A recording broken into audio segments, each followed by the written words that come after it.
Kailangan natin ma-view yung sunlight, yung magandang kuha ng pagtaas ng araw.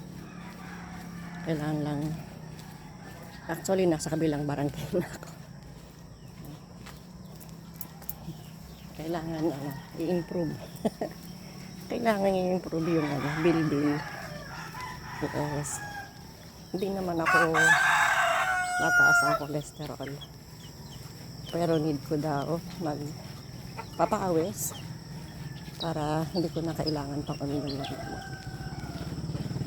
Kaya ito yung ginagawa.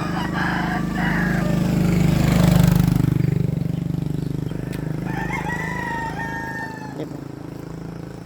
Yung aming dating kabukiran ngayon ay mga bahay na rin, mga nakatabi. Pero still, meron pa rin siyang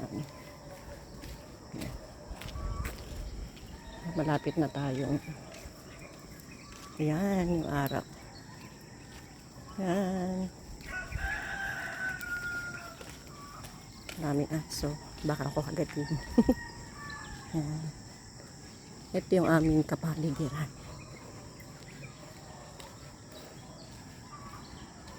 Diba?